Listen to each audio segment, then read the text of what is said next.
ધોરણ 8 થી શરૂ કરીને વિદ્યાર્થી જીવનમાં ખૂબ જ ઉપયોગી એવો પ્રમેય એટલે કે પાયથાગોરસ પ્રમેય। હવે ત્રિકોણનો ગુણધર્મ કે મોટા ખૂણાની સામેની બાજુ મોટી, કાટખૂણાની સામેની બાજુ એ સૌથી મોટી બાજુ, એનું નામ કર્ણ। કર્ણનો વર્ગ બાકીની બે બાજુઓના વર્ગોના સરવાળા છે।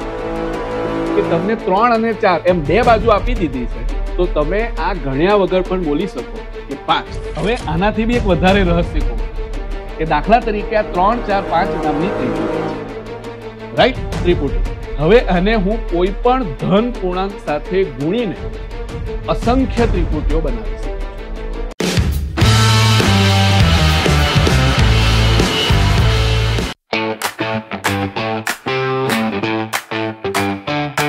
ધોરણ 8 થી શરૂ કરીને વિદ્યાર્થી જીવનમાં ખૂબ જ ઉપયોગી એવો પ્રમેય એટલે કે પાયથાગોરસ પ્રમેય।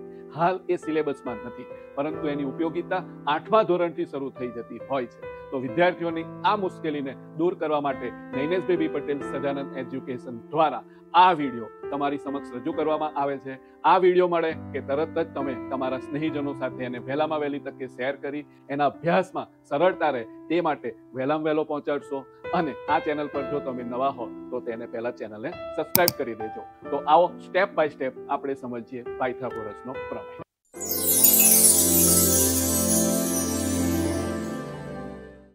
પાયથાગોરસ નામના ગણિતશાસ્ત્રીએ જે પ્રમેય આપ્યો તે કાટકોણ ત્રિકોણ માટે આપ્યો છે।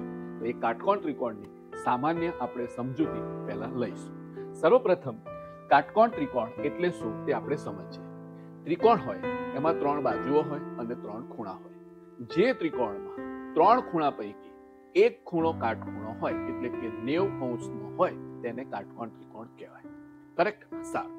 હવે ત્રિકોણના 3 ખૂણાના માપનો સરવાળો, આપણે એક ત્રિકોણ લીધો છે અહીંયા તો ઉદાહરણમાં ABC, તો એ ત્રિકોણના 3 ખૂણાઓના માપનો સરવાળો કરીએ તો આપણને 180 મળતો હોય છે, રાઈટ? હવે આમાંથી કોઈ પણ એક ખૂણો 90 અંશનો હોય તો સ્વાભાવિક છે 180 માંથી 90 જાય એટલે 90 રહે, એટલે કે બાકીના બે ખૂણાઓનો સરવાળો એટલે કે બે ખૂણાના માપનો સરવાળો 90 થાય। બે ખૂણાના માપ ભેગા કરવાથી 90 થતો હોવાથી બંને ખૂણાના માપ સ્વાભાવિક છે 90 કરતા ઓછા જ હોય, એટલે કે બંને એક સરખા જ હોય એવું અનિવાર્ય નથી। એક ખૂણો 20 તો બીજો 70, એક ખૂણો 25 તો બીજો 65, એક ખૂણો 30 તો બીજો 60, એક ખૂણો 45 તો બીજો 45। આમ ગમે તે રીતે આપણે એની વહેંચણી કરીએ તો બંને ખૂણાઓના માપ 90 કરતા ઓછા જ આવે, એટલે કે બંને ખૂણા લઘુકોણ હોય। એટલે કાટકોણ ત્રિકોણમાં 3 ખૂણા પૈકી એક ખૂણો 90 અંશનો અને બાકીના બે ખૂણા લઘુકોણ હોય। કરેક્ટ? આટલું ક્લિયર થયું। હવે ત્રિકોણનો ગુણધર્મ કે મોટા ખૂણાની સામેની બાજુ મોટી, એટલે સૌથી મોટો ખૂણો એટલે 90 અંશનો ખૂણો એટલે કે કાટખૂણો। કાટખૂણાની સામેની બાજુ એ સૌથી મોટી બાજુ, એનું નામ કર્ણ। આ થયો આપણો કાટકોણ ત્રિકોણ વિશેનો સામાન્ય પરિચય। હવે આપણે નેક્સ્ટ સ્ટેપમાં લઈશું પાયથાગોરસનો પ્રમેય।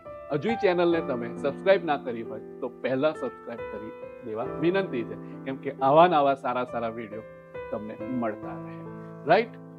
પાયથાગોરસ નામના ગણિતશાસ્ત્રીએ એવી રજૂઆત કરી કે કાટકોણ ત્રિકોણમાં જે કાટખૂણાની સામેની બાજુ એટલે કે કર્ણ, જે સૌથી મોટી બાજુ, એનો વર્ગ બાકીની બે બાજુઓની લંબાઈઓના વર્ગોના સરવાળા જેટલો હોય છે। આપણે પ્રમેય બેઠો વાંચીએ। કાટકોણ ત્રિકોણમાં કર્ણની લંબાઈનો વર્ગ બાકીની બે બાજુઓની લંબાઈઓના વર્ગોના સરવાળા બરાબર હોય છે, આવું પાયથાગોરસે કીધું। હવે આપણે યાદ રાખવા માટે અને ટૂંકા શબ્દોમાં પણ બોલી શકીએ છીએ કે કર્ણ શેમાં હોય? કાટકોણ ત્રિકોણમાં જ હોય, એટલે કે કર્ણનો વર્ગ બાકી બે બાજુઓના વર્ગોના સરવાળા જેટલો હોય છે। કર્ણનો વર્ગ બાકીની બે બાજુઓના વર્ગોના સરવાળા જેટલો હોય છે।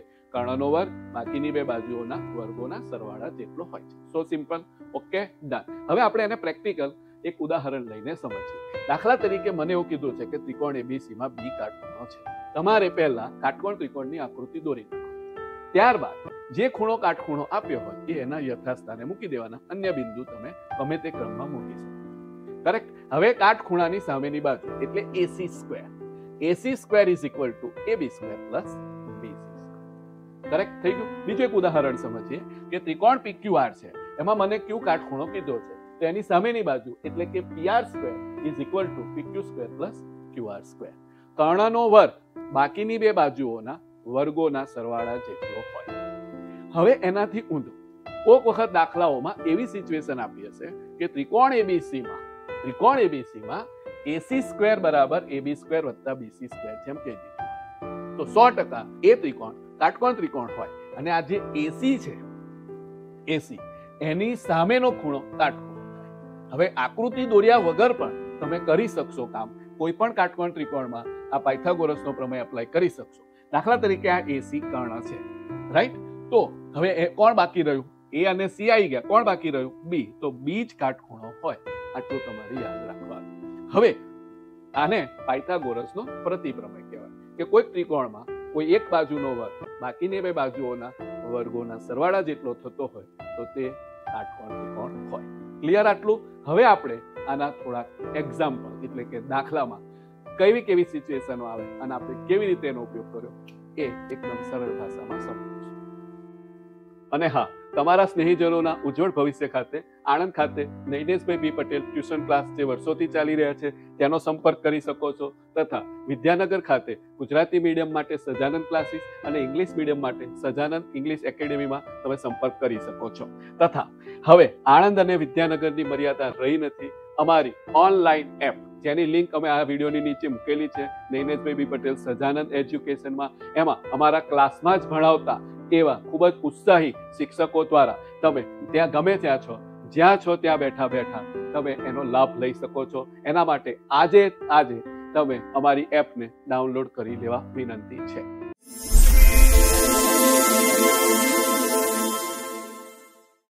હવે મને એમ કીધેલું છે કે એક ત્રિકોણ PQR છે, એમાં Q ખૂણો કાટખૂણો છે. એટલે હું પહેલા કાટકોણ ત્રિકોણની આકૃતિ દોરી નાખું. કરેક્ટ? કોઈ પણ કાટકોણ ત્રિકોણ શબ્દ આવે એટલે આવી આકૃતિ દોરી દેવાની તમારે. અને એમાં જે ખૂણો કાટખૂણો હોય એ પહેલા લખી નાખવાનો કે ભાઈ Q. હવે વધ્યા કોણ? P અને R. તો તમે P અહીં પણ લખી શકો છો, અહીં પણ લખી શકો છો, એમાં કોઈ ચિંતા કરવાની જરૂર નથી. કરેક્ટ? તો હવે આપણે PQR માં Q કાટખૂણો છે એમ કીધું મને.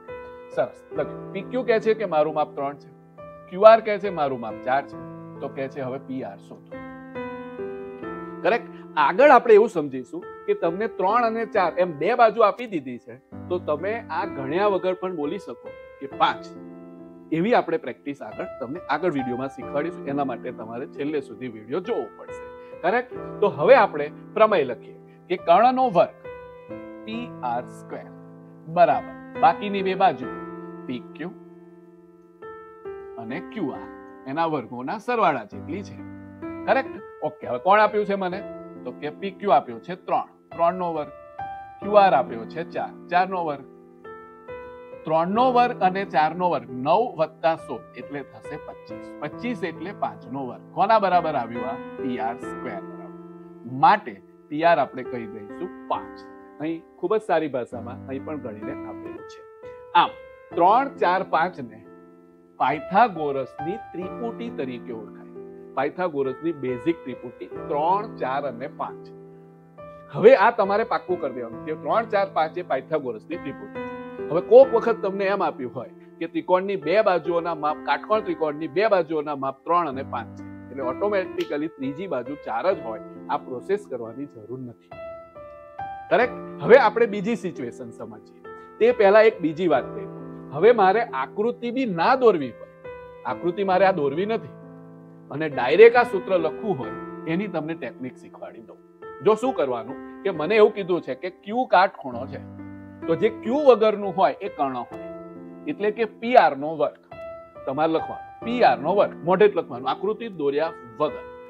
PR નો વર્ગ. હવે બાકી કોણ રહ્યું? તો જે આ કાટખૂણો Q હોય ને એની જોડે આ બાકીના બે બિંદુઓની જોડ બનાવી દેવાની, એટલે PQ સ્ક્વેર વત્તા QR square. PR square is equal to PQ square વત્તા QR સ્ક્વેર. આ વગર આકૃતિ દોરે પણ તમે આ રીતે પ્રમેય લખી શકો છો, તમારો સમય બચાવી શકો છો. કોઈ પણ પાયથાગોરસનો પ્રમેય કાટકોણ ત્રિકોણ માટે જ્યારે તમે આ રીતે ઉપયોગમાં લઈ શકો છો. કરેક્ટ? એક બહુ સરસ સમજે. હવે આપણે જો તમને આ મોઢે હોય કે ભાઈ 3, 4, 5 ની ત્રિપુટી છે, તો મને એવું કીધેલું હોય કે બે બાજુઓ છે કાટકોણ ત્રિકોણની, એક 4 છે અને 5 છે, તો ત્રીજી કઈ હોય? 3. આ રીતે પણ તમે પાક્કું કરી શકો છો. નેક્સ્ટ ઉદાહરણ જોઈએ. કે ત્રિકોણ એબીસી માં બી કાટખૂણો છે, રાઈટ? એટલે હવે હું આકૃતિ દોર્યા વગર જ પ્રમેય લખી નાખીશ. આ બી કાટખૂણો છે એટલે એસી નો વર્ગ, હવે બી સાથે બાકીના બેની જોડ બનાવો. એસી નો વર્ગ બરાબર એબી નો વર્ગ વત્તા બીસી નો વર્ગ. બહુ મજા આવી. હવે હું માપ લખું કે ભાઈ એબી બરાબર 7 છે, એસી બરાબર 25 છે અને બીસી મારે ક્વેશ્ચન માર્ક છે. તો આ 7 ના વર્ગને એ બાજુ લઈ જવાનો એટલે બીસી નો વર્ગ આપણને મળી જાય. જે શોધવો હોય એને એકલો પાડવાનો ગણિતનો સિદ્ધાંત. હવે 625 માંથી 49 બાદ કરીએ 576 એટલે 24. કરેક્ટ? ત્રીજી બાજુ 24 આવી ગઈ. આ પણ બહુ જ ઉપયોગમાં આવતી બહુ ફેમસ પાયથાગોરસની ત્રિપુટી છે, રાઈટ? કે તમારે 7, 24 અને 25, 7, 24 ને 25 શું કેવી રીતે એપ્લાય કરવાનો? આકૃતિ દોર્યા વગર, ગણ્યા વગર, કે ભાઈ તમને એમ કીધું છે કાટકોણ ત્રિકોણની બે બાજુઓના માપ 7 અને 25 છે તો ત્રીજી કઈ હોય? 24. કાટકોણ ત્રિકોણની બે બાજુના માપ 7 અને 24 છે તો ત્રીજી બાજુ કઈ હોય? 25. બરોબર? હજુ પણ આપણે એક સિચ્યુએશન જોઈ લઈએ કે ત્રિકોણ DEF માં ખૂણો E કાટખૂણો આપ્યો છે. ચાલો, અહીં મેં બધી જ સિચ્યુએશન તમને આપેલી જ છે, ગણીને પણ આપ્યું છે. આપણે શાંતિથી તમને ટૂંકી રીતની શીખવાડી રહ્યા કે ભાઈ E કાટખૂણો હોય, ચાલો તો એની નીચે અંડરલાઈન કરવાની. હવે વધ્યું કોણ? તો કે DF, તો કે DF નો સ્ક્વેર બરાબર E ની બંને જોડે જોડ બનાવી દેવાની, DE સ્ક્વેર વત્તા EF સ્ક્વેર. પાછું આપણને બે બાજુ આપી છે, 5 નો વર્ગ, રાઈટ? 13 નો વર્ગ 169, 5 નો વર્ગ આ બાજુ લાવો 25 વધ્યા 144 એટલે 12 નો વર્ગ એટલે 5, 12, 13, 5, 12, 13. આ ત્રીજી પાયથાગોરસની ત્રિપુટી છે. જો તમે પાકી કરી લીધી 3, 4, 5, રાઈટ? 7, 24, 25, 5, 12, 13. આ રીતે આપણે પાયથાગોરસના પ્રમેયને દાખલાઓ તરીકે સમજ્યા, રાઈટ? હવે કેટલીક પાયથાગોરસની ત્રિપુટીઓને આપણે સરળ ભાષામાં સમજીશું. આવી જાઓ.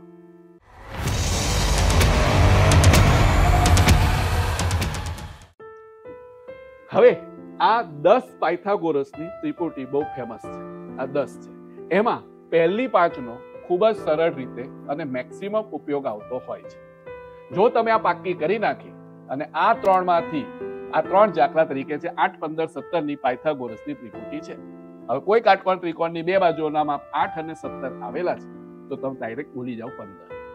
મોટા ધોરણોમાં તમારે સમય બચાવવો એ ખૂબ અનિવાર્ય છે. એટલે જેટલી તમે અત્યારે મહેનત કરી હશે, જેટલી પ્રેક્ટિસ કરી, તમે જેટલું બધું ટૂંકી ટેકનિકો સમજ્યા હશો એટલા કોમ્પિટિશન વાળી એક્ઝામમાં તમે બીજા કરતા આગળ રહેશો. કેટલું પાક્કું કરવું એવો કંટાળો લાવવાની જરૂર નથી. જેટલું તમે પાક્કું કરશો એટલું તમારા માટે ખૂબ ઉપયોગી થશે. અને આપણે એવી જ અત્યારે આપણી ચેનલ પર સિરીઝ લઈને આવ્યા છે કે મેક્સિમમ તમારી જોડે ટેકનિકો હોય અને તમે ખૂબ જ સ્પીડમાં ગણતરી કરી શકો. હજુ કહું છું, ચેનલને સબસ્ક્રાઇબ ના કરી હોય તો કરી દેજો.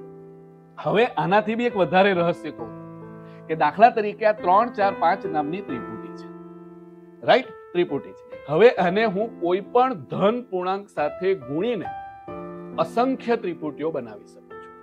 આ એક બહુ મેજિક વસ્તુ થઈ ગઈ. જો 3, 5, 4 ને ધન પૂર્ણાંક 2 વડે ગુણો, એના ઉદાહરણ અમે અહીં આપેલા છે, રાઈટ? અહીંયા આગળ તમે સ્ક્રીનશોટ આનો પણ પાડી લેજો ખાસ, અને તમારી જગ્યા પર ત્યાં જ્યાં તમે અભ્યાસ કરતા ત્યાં ચોંટાડી દેવાનો, અવારનવાર પ્રેક્ટિસ કરીને પાક્કા કરી દેવાના. હું એવું માનું છું કે તમે પહેલા 5 તૈયાર કર્યા તો પણ તમને ઘણો જ ફાયદો થશે. અને આ એક રહસ્ય સમજી ગયા કે દાખલા તરીકે આ 5, 12, 13 ની ત્રિપુટી છે. હવે હું એને 3 વડે મલ્ટીપ્લાય કરું બધાને તો એક નવી ત્રિપુટી મળી જાય. આવી રીતે તમે આ 10 ની અસંખ્ય પાયથાગોરસ ત્રિપુટી બનાવી શકો છો. હજુ કહું છું, તૈયાર કરવાની પાયથાગોરસની ત્રિપુટી કે 3, 4, 5, 5, 12, 13, 7, 24, 25, 8, 15, 17, 9, 40, 41. આ 5 તમે પાકી કરી નાખજો. અને આ રહસ્ય યાદ રાખવાનું કે કોઈ પણ પાયથાગોરસની ત્રિપુટી કોઈ પણ ધન પૂર્ણાંક વડે આપણે ગુણીને અન્ય ત્રિપુટીઓનું નિર્માણ કરી શકીએ છીએ. જો આ ત્રિપુટી પાકી હશે તો તમારે ત્રિકોણ દોરીને સૂત્ર મૂકીને કિંમત લાવવી પડશે નહીં. કરેક્ટ? તો ખૂબ મજા આવી. આજના આ વિડીયોને તમે વધુમાં વધુ તમારા સ્નેહીજનો સાથે શેર કરજો. આવા નવા સારા મેથ્સના ફંડા ક્લિયર થાય, તમે ગણતરીમાં ખૂબ પાવરફુલ બનો, એવા અમારા હેતુને ધ્યાનમાં રાખીને તમે વધુમાં વધુ સ્નેહીજનો સાથે શેર કરીને અમને સહકાર આપજો. સૌ સર્વ રીતે સુખી રહે એવી પ્રાર્થના સાથે જય સ્વામિનારાયણ.